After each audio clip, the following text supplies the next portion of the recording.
जमा हुआ भेड़िया, अगर चलो नहीं तो जम जाओगे। जरा सोचो, एक ऐसा गांव जहां तापमान -71.2 डिग्री सेल्सियस तक गिर जाता है। यहाँ पर यदि आपने थोड़ा समय ज्यादा बाहर बिताया तो शरीर पर फ्रॉस्ट बाइट हो सकता है, हाथ पैर खो सकते हैं या फिर जान भी जा सकती है। क्या फ्रॉस्ट बाइट है? सिर्फ 15 मिनट से थोड़ा ज्यादा बाहर रहने पर मेरी नाक पूरी तरह से सफेद पड़ गई। शरीर के सेल्स के अंदर बर्फ के क्रिस्टल बनने लगे और टिश्यू मरने लगे। अगर मैं 5 मिनट और बाहर रुक जाता तो मेरी नाक को परमानेंट टिश्यू डैमेज हो जाता। जब लोग बाहर सांस लेते हैं तो ऐसा लगता है जैसे सूखी घास की सरसराहट सुनाई दे रही हो। वो आवाज होती है गर्म सांस के बर्फ को क्रिस्टल में बदलने की। मैं धरती की सबसे ठंडी बसी हुई जगह पर हूँ, साल के सबसे ठंडे मौसम में। ये ओमिक्रॉन है। जिंदगी बचाने के लिए मैं 20 से ज्यादा कपड़ों की परतें पहने हुए हूँ, जिनका वजन करीब 14 किलो है। 30 डिग्री सेल्सियस गर्म घर से बाहर कदम रखते ही तापमान में 100 डिग्री से भी ज्यादा गिरावट होती है। इसलिए मैं हाथों में दस्ताने, पैर में बूट, पैंट और कोट पहनता हूँ जो रेनडियर की खाल से बने हैं। और ये भी काफी नहीं होता। अब मैं तुम्हें दिखाने वाला हूँ कि जब बाहर जाना ही जिंदगी की लड़ाई बन जाए तो कैसा महसूस होता है। जैसे ही बाहर निकलते हैं कुछ ही सेकंड्स में पलकें बर्फ से जमने लगती हैं और स्किन में चुभन सी होने लगती है। पूरा गांव ऐसा लगता है जैसे सबने छोड़ दिया हो। मेरी उंगली की टिप ठंड से जल गई। ठंड सिर्फ लोगों और जंगली जानवरों को ही नहीं पकड़ती, ये हर चीज को ठप कर देती है। फोन काम करना बंद कर देते हैं या सीधे बंद हो जाते हैं। बाहर खड़ी कारें कुछ घंटों में पूरी तरह जम जाती है। जमीन हमेशा जमी रहती है, इसलिए यहाँ कोई फल या सब्जी नहीं उगती। हमने मॉस्को से फ्लाइट लेकर पूर्व की तरफ 7 घंटे उड़ान भरी और यकुत्स्क पहुँचे। वहाँ से फिर करीब 18 घंटे और 900 किलोमीटर का रोड ट्रिप किया। अब रात के 2 बजे हैं और हम आखिरकार दुनिया के सबसे ठंडे गांव पहुंच गए। थर्मामीटर -60.5 डिग्री सेल्सियस दिखा रहा है। जब हमने कार से बाहर कदम रखा ऐसा लगा जैसे किसी दूसरे ग्रह पर आ गए हों। नाक के अंदर बाल जम गए थे और हर सांस के साथ वो चुभने लगे। यहाँ की सूखी हवा इतनी तेज है कि हमें लगातार खांसी आने लगी। ओमिक्रॉन में करीब 800 लोग रहते हैं जो 1.5 स्क्वायर किलोमीटर के इलाके में फैले हुए हैं। यहाँ बाहर किसी और को देखना लगभग नामुमकिन है, जैसे मानो इस जगह पर वक्त ही थम गया हो। बहुत ज्यादा ठंड है। हम करीब 15 मिनट से बाहर चल रहे हैं। जैसे कि आप देख सकते हैं मेरे दोस्त की पलकों पर बर्फ जमी हुई है, उसकी ऊपरी होंठ पर भी बर्फ की बूंदें दिख रही हैं। इस इलाके में जमीन पूरे साल जमी रहती है। ओमिक्रॉन हमारा इलाका जो पहाड़ों से घिरा हुआ है, यहाँ ठंड इतनी भयानक होती है कि तापमान -63 डिग्री सेल्सियस या यहाँ तक कि -64 डिग्री सेल्सियस तक गिर जाता है। क्योंकि ओमिक्रॉन एक घाटी में बसा है तो यहाँ हवा भी नहीं चलती, ठंड बस बैठ जाती है और रुकी रहती है। इस जमी हुई जमीन की परत को परमाफ्रॉस्ट कहते हैं, जो सैकड़ों मीटर गहरी हो सकती है। इस जानलेवा ठंड से बचने के लिए गाँव वालों ने एक सेंट्रल हीटिंग सिस्टम बनाया है। एक कोयले से चलने वाला बॉयलर पाइप्स के जरिए ज्यादातर घरों तक गर्मी पहुंचाता है। ये सिस्टम हर वक्त चलते रहना चाहिए। अगर थोड़ी देर भी बंद हो जाए तो सबकी जान खतरे में आ सकती है। यहाँ के घर अंदर से आम गांव के घरों से बिल्कुल अलग होते हैं। सेंट्रल बॉयलर से जुड़े हीटिंग पाइप्स हर कमरे से होकर गुजरते हैं ताकि घर गर्म रह सके। जमी हुई जमीन पर घर बनाने के लिए पहले मोटी लकड़ी की बीम बिछाई जाती है ताकि एक फ्लैट बेस मिल सके। फिर उस पर मेन लकड़ियां लगाई जाती हैं। उसके बाद 30 सेंटीमीटर मोटा सा फ्लोर बिछाया जाता है। फिर इंसुलेशन और लास्ट में फिनिशिंग फ्लोर आता है। हर दीवार 7 लेयर से बनी होती है। बाहर लकड़ी, फिर मेन इंसुलेशन के लिए बेसाल्ट फूल, इसके बाद प्लास्टर, जाली, फोम इंसुलेशन, फिर एक और प्लास्टर की परत और आखिर में अंदर की तरफ लकड़ी का पैनल। खिड़कियां ट्रिपल ग्लेज्ड होती है जो इस हड्डी जमा देने वाली ठंड के खिलाफ एक मजबूत ढाल बनाती है। अटारी को भूसे और मिट्टी से इंसुलेट किया गया है। इन सब के साथ एक स्टोव या हीटिंग सिस्टम मिलकर घर को पूरी तरह से गर्म रखता है। लगभग हर घर में एंट्रेंस रूम को जानबूझकर बिना हीटिंग के छोड़ा जाता है। हम अपने घर के सामने वाले कमरे में सब कुछ फ्रीज करके रखते हैं। देखो ये फ्रिज, ये नेचुरल फ्रिज है। यहाँ मैंने दूध और मीट फ्रीज करके रखा है। सब कुछ ठंड में ही स्टोर होता है। जैसा आप देख सकते हैं घर के एंट्री वाले पहले 2 कमरे स्टोरेज और फ्रिज की तरह इस्तेमाल होते हैं। ये बिना गर्मी वाले कमरे ठंड के खिलाफ एक बफर की तरह भी काम करते हैं। कमरे के अंदर खासकर छत पर आप बर्फ और बर्फ के क्रिस्टल साफ देख सकते हैं। ओमिक्रॉन में दिन जल्दी शुरू हो जाता है। ये जो कि इस वक्त तक अपने बाड़े में पहुंच चुकी होती है। यहाँ के पशुपालक गाय के थन पर कपड़ा लपेटते हैं ताकि वो नाजुक हिस्सा फ्रॉस्ट बाइट से बचा रहे और साफ भी रहे। अब ठंड जमने का खतरा नहीं रहता, लेकिन जैसे ही दूध निकलना शुरू होता है हमें बहुत सावधानी रखनी पड़ती है।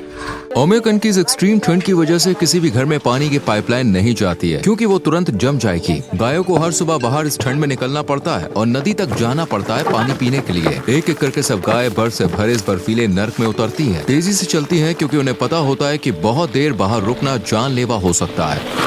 उनके बाल कुछ ही सेकंड्स में बर्फ से जम जाते हैं। नदी का ये हिस्सा जमा नहीं है क्योंकि यहाँ पहाड़ से सीधा ताज़ा पानी आता है। जमीन के नीचे से निकलने वाला स्प्रिंग वाटर भी इसी नदी से मिलता है और यही हिस्सा बर्फ से नहीं जमता। फिर अचानक मेरा पूरा चेहरा सुन्न हो गया। बाएं गाल की मसल बिल्कुल नहीं हिल रही थी। ऐसा लग रहा था जैसे चेहरा पैरालाइज हो गया हो। जब मेरी नाक जमने लगी तो ये टोकियो ने फौरन देख लिया। क्या फ्रॉस्ट बाइट है? ठंड की वजह से ब्लड वेसल्स सिकुड़ जाती है, जिससे ब्लड सर्कुलेशन कम होने लगता है। जब शरीर के अंदर गर्मी नहीं रहती तो हर सेल के अंदर मौजूद पानी बर्फ बन जाता है और वो बर्फ के क्रिस्टल सेल्स को फाड़ देते हैं। इससे तेज चुभन होती है और टिश्यू मरने लगते हैं। तुम्हें अपना चेहरा ढक लेना चाहिए, ऐसे चलते वक्त मुंह ढक कर चलो। ध्यान रखना वरना ये काला पड़ सकता है। लेकिन जैसे जैसे डॉक्यूमेंट्री आगे बढ़ती गई और तापमान और भी नीचे गिरने लगा, हम अपनी लिमिट्स को पुश कर रहे थे ताकि आपको दिखा सके कि यहाँ जिंदा रहने के लिए असल में क्या क्या करना पड़ता है। अब इस पॉइंट के बाद डॉक्यूमेंट्री शूट खत्म होने तक मैं एक बार में 10 मिनट से ज्यादा बाहर नहीं रह सकता, वरना मेरी नाक जो पहले ही फ्रॉस्टबाइट का शिकार हो चुकी है वो और खराब हो जाएगी। ये है इलाज, ये एलोवेरा और सिर्फ अल्कोहल है। इसे ऐसे भिगोकर उस हिस्से पर लगाओ जो जम गया है, और हाँ, उसे रगड़ना नहीं, वरना वेसल्स और कैपिलरीज को नुकसान पहुंच सकता है और जख्म बन सकते हैं। फिर येवडोकिया ने अपने राज के काम की शुरुआत की। आंगन में धुले हुए कपड़े टांग कर सिर्फ कुछ ही मिनटों में वो कपड़े पूरी तरह से जमकर सख्त हो गए। उसके सारे कपड़े एकदम जम चुके हैं। मेरे हाथ भी अब जमने लगे हैं।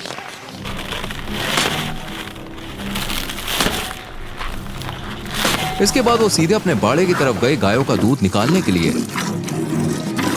मैं याकुट की गाय पालती हूँ क्योंकि इनका दूध बहुत हाई क्वालिटी का होता है। इनमें फैट कंटेंट 7 से 8% तक हो सकते हैं। जैसे कि आप देख सकते हैं छत पर कुछ बर्फ और बर्फ के क्रिस्टल जमे हुए हैं, लेकिन अंदर का माहौल फिर भी गर्म है। दीवारों के किनारे भी बर्फ से ढके हुए हैं। छत से कुछ पानी की बूंदें टपक रही हैं जो अंदर की नमी की वजह से है। पूरा कमरा घास, गर्म दूध और जानवरों की एक सोंधी सी खुशबू से भरा है। अब हम मिलने जा रहे हैं घोड़ा पालक से। हम देखेंगे याकुत के जंगली घोड़ों को उनके असली घर में। मिखाइल, रूही, ये रहे याकुत घोड़े। यहाँ की हालत इतनी सख्त है कि सिर्फ यही घोड़े खुद को इस माहौल में ढाल पाए हैं। आज तापमान कितना है? यहाँ का तापमान करीब -50 डिग्री सेल्सियस है और बाहर ज्यादा देर रहना मुश्किल होता है। हमारे पास खुले मैदान में फेंसिंग का एक सिस्टम है। ये घोड़े ज्यादातर खुले में ही चरते हैं। इन याकुटियन घोड़ों को गर्म शेल्टर की जरूरत नहीं होती। ये -70 डिग्री सेल्सियस की ठंड में भी दिन रात खोले में रह सकते हैं। आम घोड़ों की तुलना में ये कद में थोड़े छोटे होते हैं, जो इन्हें सर्दियों में बाहर रहने में मदद करता है। क्योंकि छोटा शरीर मतलब कम एरिया में गर्मी बरकरार रहती है। इनका शरीर काफी फूला हुआ, मोटा और गोल दिखता है। ये इनकी मोटी फर की वजह से है और उनके खुर भी काफी लंबे हैं, जो उन्हें इस जमा देने वाली जमीन पर बहुत देर तक खड़े रहने देते हैं। इन्हें पकड़ा नहीं गया है, इन्हें बस यहाँ खाना खिलाया जाता है। इनका शरीर ही इनका खाना है। यह है घोड़े का मांस। यहाँ लोग इसे खाते हैं। जैसा आप देख सकते हैं इसमें काफी फैट है। ये एक पैकेट है घोड़े के मांस का पैकेट। ये किसी कस्टमर ने ऑर्डर किया है और इसे भेजा जाएगा। ये जो सूखे घास का ढेर आप देख रहे हैं, इसे गर्मियों में इकट्ठा करके रखा गया था। सर्दियों में यही घोड़े का मुख्य खाना होता है। खाइल ने हमें अपने घोड़े का मांस और लिवर चखने को दिया, जिसे इस इलाके में सिर्फ कच्चा और जमा हुआ ही खाया जाता है। घोड़े का कच्चा मांस। इसमें ढेर सारे विटामिन और जरूरी न्यूट्रिएंट्स होते हैं। क्योंकि यहाँ फल सब्जी नहीं होती, तो हमें सारे विटामिन मीट से ही मिलते हैं। इसका स्वाद बर्फ जैसा है, कुछ महसूस नहीं हो रहा क्योंकि ये पूरी तरह से जमा हुआ है। और ये है लिवर। ओमिकन में जनवरी के महीने में दिन की रोशनी सिर्फ करीब 4.5 घंटे तक रहती है। अभी दोपहर के 3 बजे हैं, अंधेरा छा रहा है और हम आज का दिन यहीं खत्म कर रहे हैं। पुराने जमाने में जब गाड़ियां नहीं थी तो यहाँ ट्रांसपोर्ट के लिए घोड़े, गाय, बैल और खास तौर पर रेनडियर का इस्तेमाल किया जाता था। इस इलाके में रेनडियर बहुत अहम माने जाते हैं, सिर्फ ट्रांसपोर्ट के लिए नहीं बल्कि उनके मांस, खाल और दूध के लिए भी। गांव के सेंटर से करीब आधा किलोमीटर दूर ओमेकन के जमे हुए जंगल शुरू हो जाते हैं। इस गांव में ज्यादातर लोग पशुपालन करते हैं, लेकिन इवान जैसे लोगों के लिए शिकार ही उनकी कमाई का सबसे बड़ा जरिया बन जाता है। मैं जंगली आदमी हूँ। ये मेरी शिकार वाली जगह है और ये है मेरा टेंट, मेरा घर।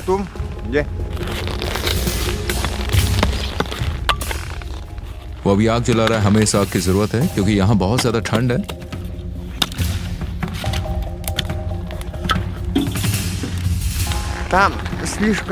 हमें सिर्फ रास्ते पर चलना चाहिए, नीचे की बर्फ पतली है।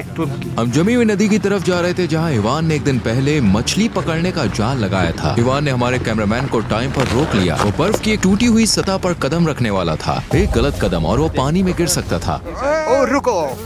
और भीग सकता था। एक बार सर्दियों में जब इतनी ही ठंड थी, मेरे पापा जंगल में अपने घोड़े पर सवार होकर घूम रहे थे। वो बर्फ के अंदर गिर गए और तुरंत ही ठंड से जमने लगे। जब उन्हें एहसास हुआ कि आसपास कोई गर्म जगह नहीं है और मदद मिलने का कोई चांस भी नहीं, तो उन्होंने खुद को गोली मारने का फैसला किया ताकि धीरे धीरे दर्दनाक मौत न झेलनी पड़े। थोड़ा पानी लेंस पर गिर गया। ओह माय गॉड, ये तो अभी से जम गया। हमारा कैमरा पहले इतनी ठंड में ठीक से काम नहीं कर पा रहा था और अब ये जमी हुई लेंस तो बिल्कुल बेकार हो गई है। हमें इसे छोड़ना पड़ेगा। जाल निकालने के लिए वो एक छोटी फावड़े से छेद से बर्फ हटा रहा है। जैसी मछलियां बर्फीली हवा में आई वो कुछ ही सेकंड्स में मर गईं। पानी अंदर से गर्म था लेकिन बाहर आती ये मछली शॉक में आ गई और पूरी तरह से जम गई। अब वो जमी हुई मछली को पकड़कर थोड़ा गर्म कर रहे हैं अपने हाथों से रगड़कर, ताकि उसे काटना आसान हो जाए। फिर बड़े ध्यान से वो उसे पतली स्लाइस में काट रहे हैं। जमी हुई और कच्ची जंगली मछली जब ये फ्रीज होती है तो ऐसा लगता है जैसे आप सिर्फ बर्फ खा रहे हो। इसे नमक के साथ खाना चाहिए। सर्दियों में मछलियों में ढेर सारे विटामिन होते हैं। टेंट के अंदर गर्मी है लेकिन बाहर की परत पूरी तरह से बर्फ से जमी हुई है। आप देख सकते हैं वो आग को तेज कर रहे हैं और थोड़ी मछली प्रकृति को अर्पण कर रहे हैं। हे प्रकृति की आत्मा, हमारा ये तोहफा स्वीकार करो, हमें शिकार में सफलता दे और अपनी जमीन की समृद्धि से हमें नवाजें। उनके शमानी विश्वास के मुताबिक उन्हें शिकार की आत्मा को संतुष्ट रखना होता है, वरना अगली बार शिकार में कुछ हाथ नहीं लगेगा। अब हम जंगल की तरफ बढ़ रहे हैं। इवान इस बार कोई बड़ा शिकार करना चाहते हैं। ऐसा लग रहा है जैसे यहाँ से अभी अभी कोई जानवर गुजरा है। जमीन पर पैरों के निशान और थोड़े पेशाब के धब्बे दिख रहे हैं। देखो, ये रोड डियर के पैरों के निशान हैं। हम उसके काफी करीब आ चुके हैं। क्योंकि मैं 10 मिनट से ज्यादा वक्त तक बाहर ठंड में खड़ा रहा, मेरी नाक फिर से सुन्न होने लगी। अब मुझे और सावधान रहना पड़ेगा। मुझे अपनी नाक महसूस ही नहीं हो रही है। ओके, उस तरफ से वो भागते हुए जंगल की ओर गया था। ओके। मैं जाल वहीं लगाऊंगा। उन्हें उम्मीद है कि कोई बड़ा जानवर इसमें फंसेगा। शिकारी को पता है कि जानवर हर दिन एक ही रास्ते पर चलता है, इसलिए वो उसी रास्ते पर जाल बिछा रहे हैं।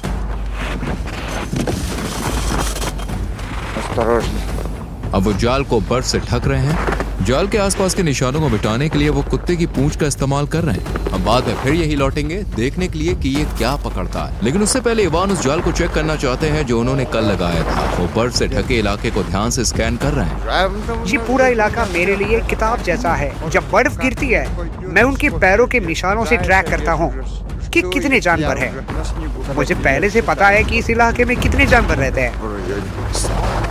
और ये रहा बर्फ पर पड़ा हुआ एक दमदार शिकार। तुम्हें एक खरगोश मिला है और वो भी बहुत बड़ा। हम सबके खाने के लिए काफी होगा। उसे जाल ने नहीं मारा, वो वहीं फंसा रह गया और जानलेवा ठंड ने उसकी जान ले ली। तो यहाँ प्रकृति कोई मजाक नहीं करती। ये जाल उस जाल से छोटा है जो हमने आज लगाया था। अब देखना है कि अगली बार क्या फंसता है, लेकिन फिलहाल आज रात आग पर मीट पकेगा। ओम्याकान में खरगोश बहुत मिलते हैं। युद्ध के समय हमारे लोग इन्हीं खरगोशों का शिकार करके जिंदा बचे थे। तुम्हारा ने खरगोश पकाया, अपने घर में डिनर टेबल तैयार की। इसमें बिल्कुल फैट नहीं है, ये बहुत लीन मीट है, थोड़ा सूखा लगता है। आगे आने वाले कुछ सीन शूट करना हमारे लिए सबसे मुश्किल था, लेकिन द ओलेंगोव्स की मदद से, जो रूरल रशिया पर यूट्यूब का सबसे बड़ा चैनल है, हम ये सब शूट कर पाए। सुबह की पहली रोशनी में हमें घर के पास कुछ ऐसा दिखा जिसकी उम्मीद नहीं थी। एक विशाल सांप की मूर्ति जो पूरी की पूरी गाय के गोबर से बनी हुई है। उसका वजन 360 किलो से भी ज्यादा है और इसे एक लोकल किसान ने बनाया है। यहाँ का सब जीरो क्लाइमेट पानी की पाइपलाइन को भी चलने नहीं देता। अगर पाइप लगाए जाए तो उसके अंदर का पानी तुरंत जम जाएगा। इसलिए लोग अपनी जरूरतें ऐसे पूरी करते हैं जैसे हाथ धोने के लिए टैंकों में पहले से स्टोर किया गया पानी इस्तेमाल करना। हमारा सिंक काफी पुराना है। नीचे एक बाल्टी रखी है जिसमें पानी गिरता है और जब भर जाती है तो उसे उठाकर बाहर फेंक देते हैं। एक बार फिर यहाँ प्लम्बिंग सिस्टम न होने की वजह से घरों में ना तो शावर होता है ना टॉयलेट। इन जरूरी सुविधाओं को बैग में बनाए गए कैबिन्स में रखा गया है जो बिना हीटिंग के होते हैं। सीवेज सिस्टम न होने के कारण इंसानी वेस्ट वहीं जमा रह जाता है जहां उसे डाला गया है। जैसे ही वेस्ट हवा के संपर्क में आता है वो तुरंत जम जाता है और धीरे धीरे बर्फ के खंभों की तरह जमा होता है जो कभी कभी 1 से 2 मीटर ऊंचे हो जाते हैं और फिर धीरे धीरे टूटते हैं। जब किसी को टॉयलेट जाना होता है तो उसे पहले काफी सारे कपड़े उतारने पड़ते हैं और जल्दी करना पड़ता है ताकि ठंड से जम ना जाए। ये कोई आरामदेह अनुभव नहीं होता। लेकिन ये टॉयलेट थोड़ा अलग है, इसमें हीटर है, पर प्रॉब्लम ये इसे वेंटिलेट नहीं किया जा सकता क्योंकि बाहर की ठंडी हवा हीटिंग सिस्टम को खराब करती है। ओह देखो, अरे वाह। इस तरह के टॉयलेट को ठंड से बचाने के लिए अब भी इस्तेमाल किया जाता है। हालांकि इसके अंदर अक्सर तेज बदबू जमा हो जाती है। नहाने, खाना बनाने, बर्तन धोने या बस पानी पीने के लिए साफ पानी जरूरी होता है। लेकिन यहाँ पानी हासिल करना अपने आप में एक बड़ा प्रोसेस है। लोग यहाँ नदी से बर्फ के ब्लॉक्स काटते हैं, फिर उन्हें पिघलाकर ताज़ा पानी बनाते हैं ताकि रोजमर्रा के काम हो सके। इस वक्त आप जो देख रहे हैं वो एक सफेद चादर जैसी फैली हुई बर्फ है, लेकिन उसके नीचे एक जमी हुई नदी है जो यहाँ पानी का इकलौता स्रोत है। अब वो एक चिजल से मोटी बर्फ को काट रहे हैं। अगर बहुत ठंड हो तो जल्दी काम करना पड़ता है वरना खुद ही जम जाओगे। जैसे जैसे हम एक एक करके ठोस बर्फ के ब्लॉक्स काटते हैं, उन्हें उठाकर स्लेट पर रखते जाते हैं। 1, 2, 3। ओप्स। हमने स्लेट पर उतने बर्फ के टुकड़े लाद दिए हैं जितना वो उठा सकता है। हमारे पूर्वज इन बर्फ के ब्लॉक्स को बैलगाड़ियों से ले जाते थे। निकोलाई, ये कितने दिन चलेंगे? मेरा परिवार बड़ा, ये शायद 2 या 3 हफ्ते चल जाएंगे। ये बड़े बड़े बर्फ के टुकड़े या तो घर के अंदर के किसी ठंडे कमरे में रखे जाते हैं या फिर सीधे बैकयार्ड में बाहर। वो इन बर्फ के टुकड़ों को ड्रम में डालते हैं, फिर जब ये पिघल जाते हैं तो उन्हें पीते हैं। बल्कि वो अपने पड़ोसियों के साथ भी इसे बांटेंगे ताकि सभी लोग इस साफ पानी से नहा सकें। इस गांव में नहाने की शुरुआत नल खोलने से नहीं होती बल्कि लकड़ियां काटने से होती है।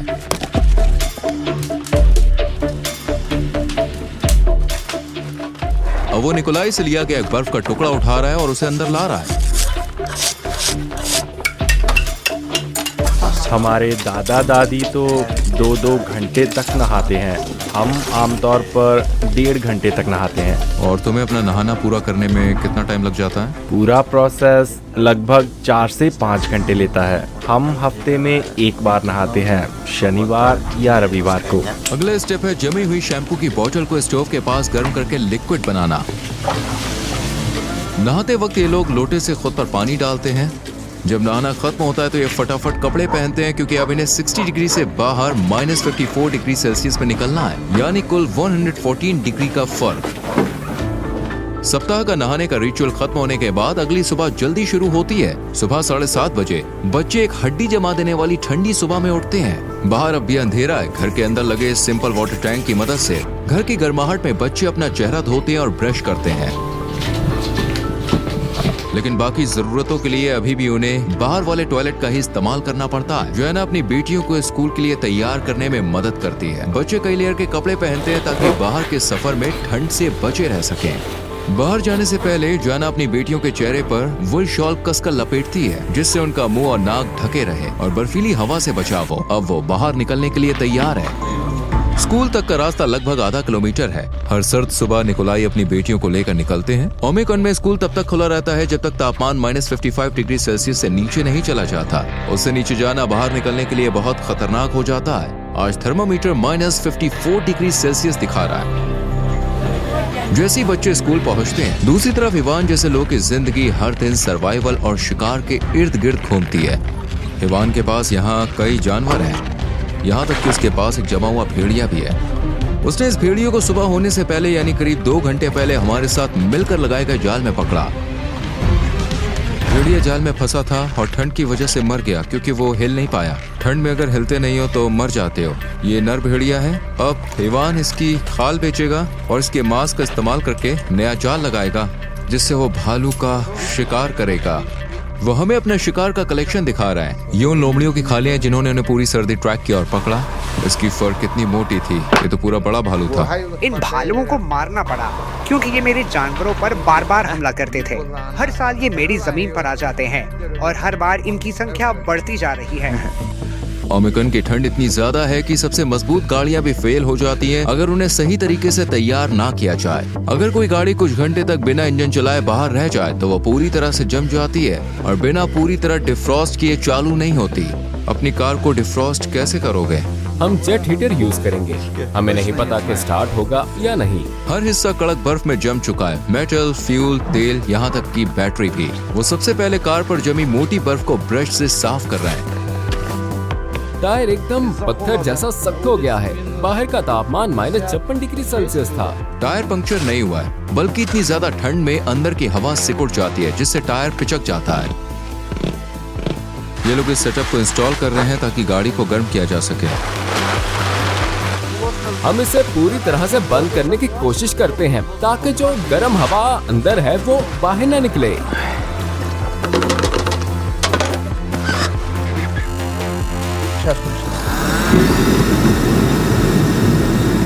ये लो, इसे पकड़ो। बाहर बहुत ठंड है।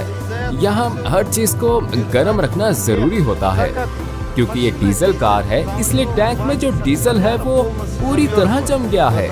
गाड़ी अब ऐसे ही 3 से 4 घंटे तक गर्म होने के लिए रखी रहेगी। अगर किसी लोकल के पास हीटेड गैराज है तो वो अपनी गाड़ी को महीनों तक सुरक्षित रख सकता है बिना इंजन को खतरे में डाले। जो हमारी गाड़ी को डिफ्रॉस्ट किया जा रहा था तो हमने पहली बार ऐसी गैराज का दौरा किया था। इस गैराज का दरवाजा बहुत ही अच्छी तरह से इंसुलेटेड है, कोई भी कोना खुला नहीं छोड़ा गया है। वो लोग स्पेशल इंसुलेशन मटेरियल का इस्तेमाल करते हैं। दीवार को देखिए, लेयर दर लेयर बनाया गया है और यहाँ हीटिंग पाइप्स भी है जो पूरे गैराज को गर्म रखते हैं। हमने गाड़ी को 3 घंटे तक गर्म किया है।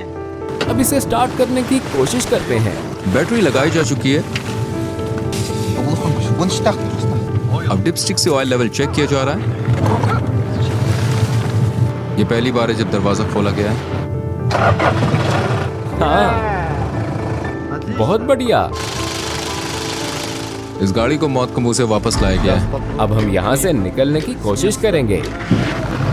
ओमिकॉन में जिंदा रहने का मतलब प्रकृति पर जीत पाना नहीं है, बल्कि उसके साथ तालमेल बनाकर जीना है। प्राचीन शामनिक ज्ञान से प्रेरित याकुट लोग ठंड से लड़ते नहीं, बल्कि उसे सम्मान देते हैं और उसके नियमों के साथ जीते हैं। देखो, तापमान जरा भी ऊपर नहीं जा रहा है। यहाँ सबसे बेरहम सर्दियों का सामना डर से नहीं बल्कि रिवाजों और विश्वास से किया जाता है। इस अटूट यकीन के साथ कि प्रकृति जितना लेती है उतना ही लौटाती भी है। ये सिर्फ जिंदा रहने की कहानी नहीं है, ये है प्रकृति के साथ जीने की कहानी। एक बहुत बड़ा धन्यवाद मेरे प्यारे दोस्त तुर्गत एकिंग को, जो इस पूरे सफर में हरदम मेरे साथ थे। उन्होंने भी ओमिकॉन में एक वीडियो शूट किया जहां उन्हें एक लोकल परिवार से खास इनविटेशन मिला और उन्होंने इस जमा देने वाले गांव की रोजमर्रा की जिंदगी को कैमरे में कैद किया। और हाँ, जब मैं तुर्गत के साथ शूट कर रहा था तो हम दोनों ने -55 डिग्री सेल्सियस पर जमी हुई नदी में छलांग लगाई। ये मेरी जिंदगी के सबसे एक्सट्रीम एक्सपीरियंसेस में से एक था। अगर आप इस सफर के अनदेखे फुटेज देखना चाहते हैं और इस इलाके की संस्कृति और परंपराओं को और करीब से जानना चाहते हैं तो यहाँ क्लिक करें और तुर्गत की डॉक्यूमेंट्री जरूर देखें।